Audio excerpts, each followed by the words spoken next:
Picture this, your first day in high school. New classroom, new environment, and new friends to try and make while you survive for the next few years. Thoughts of either being part of the best clique or trying to get by without getting bullied might be your first few thoughts. But what if you were just a quiet and shy guy in the back of the class, and one day met the queen bee, the grand diva of the class? You say hi, but all she does is stare at you. And at that moment you realize, she's just as shy as you. Hi, my name is Burai, and if you don't know what I'm talking about, I'll be going through a dive about Komi-san and hopefully break down the science behind her communication disorder. Now, for those who haven't seen the anime or haven't fully caught up with the manga, I might be spoiling some characters that might appear later on in the story. Quick disclaimer. So, with that out of the way, the series follows a very simple premise. Our main character, Tadano Hitohito, starts his first year of high school by meeting the Madonna of the school, Comyushou. He later finds out that, although the school views her as an ice-cold princess or the cute kudere type, she's actually just extremely shy with a communication disorder. Komi-san wants to try and overcome her communication disorder and build friendly relationships with different classmates, schoolmates, and anyone else she finds, making a goal to make 100 friends, with Tadano being her very first. The series then continues to follow this trope throughout the anime and manga, to the point of adding more characters that have a communication disorder. Now, let's get to the core of the series. According to the American Speech Language Hearing Association, a communication disorder is an impairment in the ability to receive, send, process, and comprehend concepts or verbal, nonverbal, and graphic symbol systems. Basically, they have a problem trying to speak and hear while having difficulty understanding the language. This can be broken down into 4 primary disabilities: speech, language, hearing, central auditory processing disorders, and various other secondary disabilities related to these primary disabilities. Based on the research I did online, plus all prior knowledge I have about communication disorder, which is basically zero, and some help from some friends who are more specialized in these sort of studies, I can probably deduce the type of disorder she has and the 2 main causes for her communication disorder. Taking a look at the overall series that we know so far, we can tell that 1. She's extremely shy, relying on other ways to relay her feelings to anyone at school, whether it be her cute nya cat gestures or writing down her thoughts on her little notepad. 2. She has an extreme fear of rejection by her classmates and schoolmates, resulting in giving her near crippling anxiety. And number 3, communication disorder runs in the family. Although Komi-san, her father, and her brother don't talk, her brother on the other hand shows signs that he just doesn't like to talk. Simple as that. With these main factors, instead of finding the right disorder for her unique condition, let's go with something that we engineering students used to do before when it comes to multiple choice questions. The process of elimination. Removing the obvious hearing condition from the list, we're left with language and speech disorders. So, the difference between these two, at its simplest idea, is that language disorder deals with the impaired comprehension of the language, while speech deals with the sounds that we make to try and communicate with one another. While both of these disorders exist separately, there are occasions where both exist together. Some examples of speech disorders include difficulty with forming specific words or sounds correctly, or difficulty with making words or sentences flow smoothly, like stuttering or stammering, which you see a lot of times with Komi-san. Some examples of language disorders include aphasia, which is difficulty in understanding or speaking parts of language due to a brain injury or how the brain works, or auditory processing disorder, which is defined as difficulty understanding the meaning of the sounds that the ear sends to the brain. Although she has no brain injury or has problem processing sounds, she does have some difficulty with speaking, mostly due to her nature of being extremely shy and her social anxiety. Another possible option is the case of selective mutism.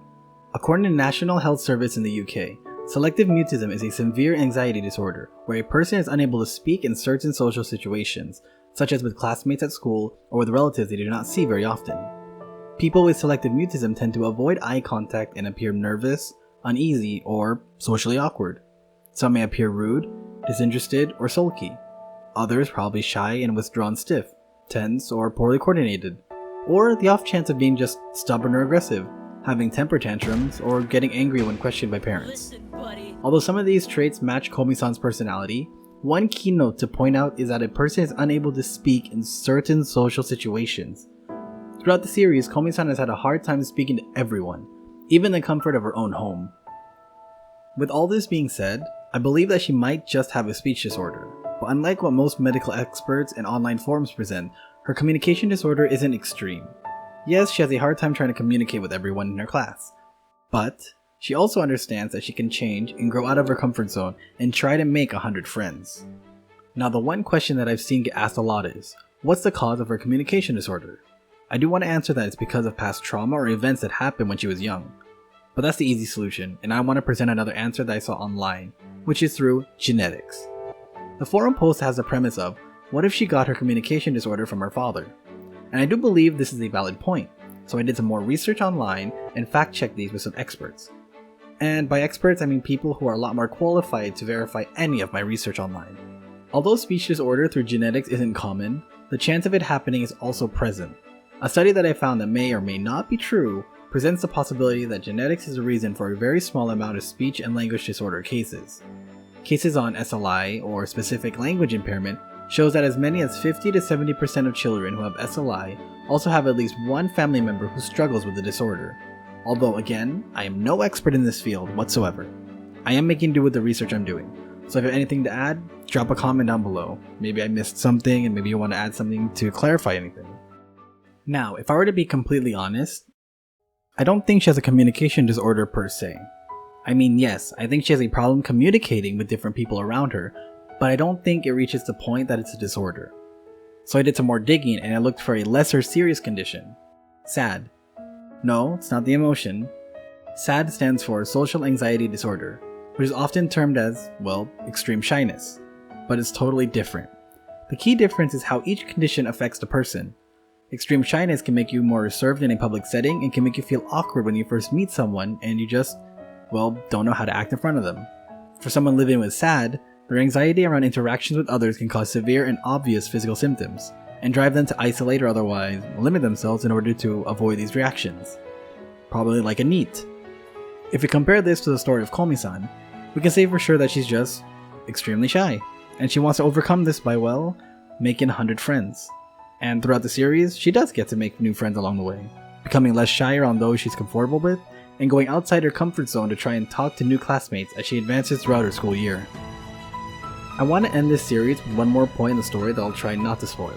The setting for this series is based on their high school lives, and at this point in time, everyone is going through their puberty phase, which is still a growth period for everyone to figure out what they want to try and be, as well as develop their social skills for when they reach their adult phase in life. I say this because although the focus is Komi-san and her issues, there are also a variety of other students that show minor signs of what the series calls communication disorder. But I believe that everyone is still trying to discover themselves. Yes, of course, we still have the Chinibyo and the social trap in the class, as well as a Gyaro rediscovering herself. And if you haven't seen it already, there's a side story of how Komi-san's parents met when they were in high school, and it was the most wholesome story arc in the series. Whether it's everyone being shy or sticking to the social norm, everyone is still working hard to discover and break out of their shell. And that's what Komi-san is striving to do. One friend at a time. And that's all for this video. Hopefully you were able to learn something new with this, and if not, well, you know, I tried. I do honestly love reading Komi-san, so I do suggest reading the manga when you can. Or you can go ahead and watch the anime online. If you think I left something out or made some mistakes, feel free to comment down below and tell me what else you think about the series. If you like more videos like this, leave a like and subscribe to the channel. And with that, I'll see you all in the next video. Ciao!